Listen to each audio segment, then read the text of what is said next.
Hello, my name is Marcus. I'm the compiler of a collection of therapy quotes entitled Psychoanalytic Self-Awareness Quotes. This is TQ 243 and 244. Therapy quote number 243. Counseling is helping people become aware of how they are creating their lives based upon a belief system they have forgotten they believe.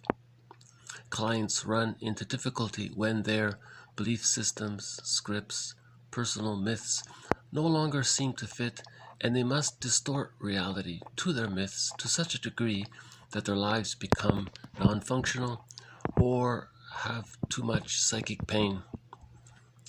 In a negative transference, a client may secretly hope that the counselor will fail. Then the client can preserve his pride. Here and now, the clients, the counselors, and the here and now between the two make the counseling session an experience of the client's life rather than a story about it. In other words, in that last part, an interpretation includes what the client is doing in the here and now with the therapist.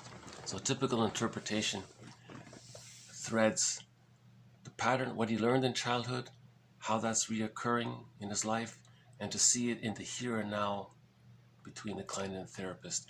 And the therapist would link the three up. So that's the experience aspect of it. That's not to say that in an interpretation that doesn't immediately show the here and now is unhelpful, but his advice is point it out to him in the here and now what's happening, and then it really sinks in, I guess. Right? Counseling is helping people become aware of how they are creating their lives based upon a belief system they have forgotten they believe. See, a lot of these infantile, immature defense mechanisms get resolved by the age of 3. And then those earlier defense mechanisms are what's called an existential hearsay. You know, it's no longer needed. But if there's an insecure attachment style, then those immature defense mechanisms, splitting, projective identification, externalization, distortion, acting out, and so on, that's now you're needing to distort reality through your projections and secondary delusions to use those infantile defense mechanisms, because the person wasn't able to go through the phase of development to reach the psychological birth. So he's trapped in that repetition compulsion trauma. So that's this broken record, this script, repetition compulsion gone awry, or what someone called pathological repetition. So finally, usually it's going to create psychic pain, or the person will realize something's wrong. Maybe he sees healthy people and why is he so dysfunctional? You know, something like that.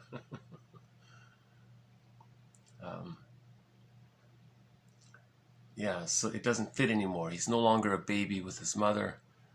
Now there's the world of adults, but he's still acting like the baby and everyone else is his mother or something. So that's what projective identification is. You're trying to coax other people to feel what you're feeling and then to respond accordingly. That's what the baby does to the mother, because the baby's fused with the mother, you know, and the mother's attuned and can reply. But as adults, right, we're born to become an adult, right? In the negative transference, so sometimes if the client projects rejecting mother onto the therapist, and then he hopes that the therapist fails in his job to cure him, he doesn't get better, but he gets a momentary feeling of one-upping the therapist, but he doesn't get better, right? Because he's still caught in trying to express his protest needs towards his mother, which he couldn't do, right? So now he's trying to reenact it, but here the therapist wants to interpret it, so it brings it back in, and the splitting can heal within. the inner psychic splits don't heal within if you're acting them out outwardly. They have to be looked within and felt within to come together to form whole object relations. Whole object relations, personal synthesis leads to the psychological birth and access to the real self and the capacities of the real self. Although this was a book about counseling, he has that psychoanalytic perspective, this author. Okay, we'll move on to 244. Countertransference reactions may supply the first clue of trauma in the client's childhood. The therapist may have a sense of unreality about the session. Reenactments of the dynamics of self-object child to the Jocasta parent in the therapy relationship may leave the therapist feeling like the client's victim, exploited, threatened, manipulated, or duped. So here she's saying how she ends up feeling based on how he's behaving is a clue to what the mother did to him. So remember the self-help quote, mothers are there to meet the baby's needs, not the other way around. If it is the other way around, we call it the Jocasta mothering style. The mother is using the child to meet her needs for mirroring, for holding, for comfort. The baby will do what she says. Finally, someone will listen to her needs and do what she wants. That's called the Jocasta style mothering. And so the child is now what's called a self-object, right? It means an extension of her. So the mother regards the baby as an extension of her to do what she wants. So that's a trauma for the child. He may have this dissociative, confused quality about that. Now, if the therapist feels that, that's a clue to what happened to him. If the therapist feels used and manipulated and gaslit and deceived and all that, that can be interpreted that maybe the mother did that to the child, and now the child is doing that to the therapist, and he's doing it to the therapist to communicate what happened to him. That's called a negative magic gesture. And if the therapist feels all this, we can say that she's having a countertransference reaction. Now, as long as she uses that for the interpretation, countertransference is helpful. But if she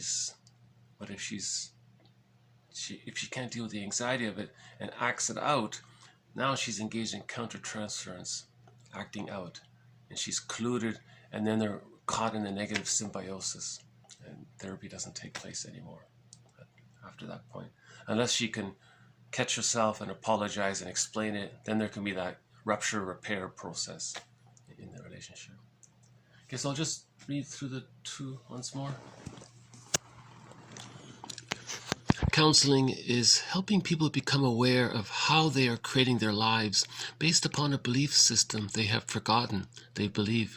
Clients run into difficulty when their belief systems, scripts, personal myths no longer seem to fit, and they must distort reality to their myths to such a degree that their lives become non-functional or have too much psychic pain. In a negative transference, a client may secretly hope that the counselor will fail.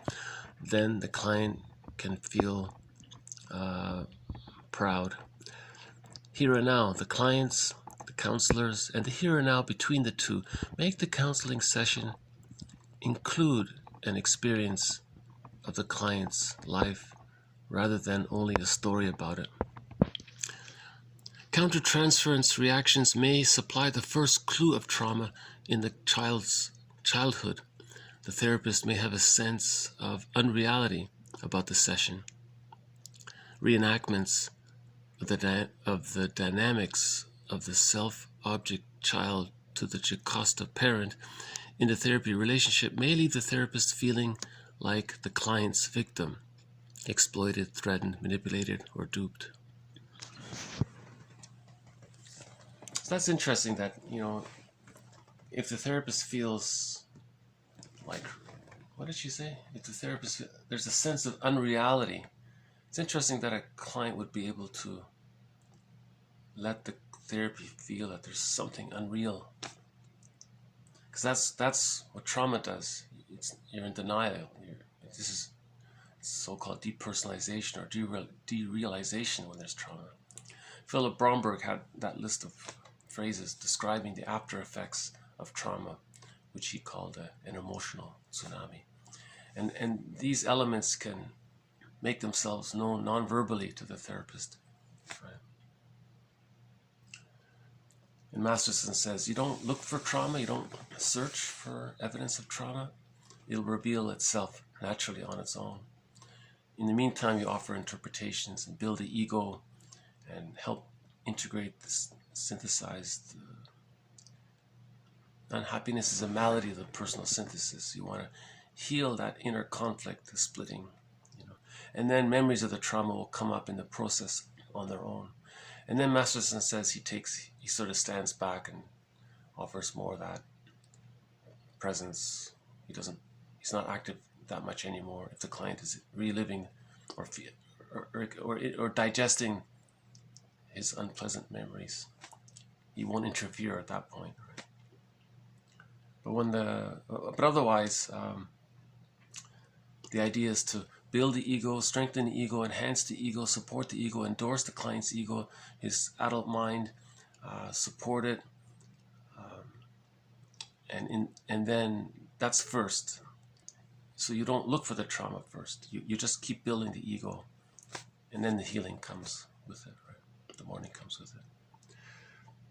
Okay, so this is just two aspects about the relationship between two people, right?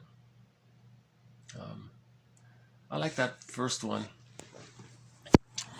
Counseling is helping people become aware of how they are creating their lives based upon a belief system they have forgotten they believe.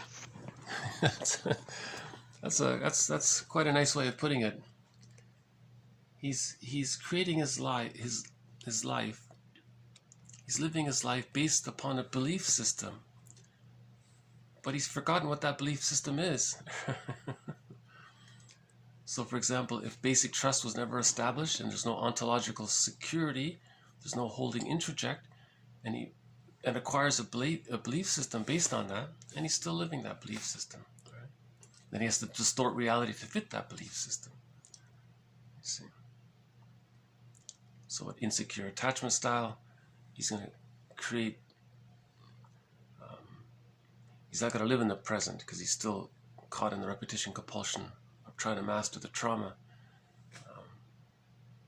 So that's what we.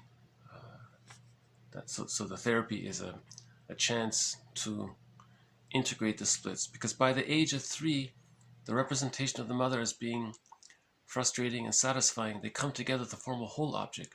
But if the ambivalence is too great, if the negative memories are too strong, then the splitting is still there. There's deep ambivalence. This deep ambivalence precludes mourning. You need the whole object relations to achieve mourning. But if it's still there, that's the quote we said before, splitting precludes mourning. Among all the axioms that have been covered so far, that's one of the most commonly used, I noticed. There's life forces, object seeking. There's splitting precludes mourning, and a few others. But that one seems to come up a lot. So more to follow on. So more quotes regarding this process of the healing journey between two people to follow. So thank you very much. This has been TQ 243 and 244. Thank you again. Bye for now.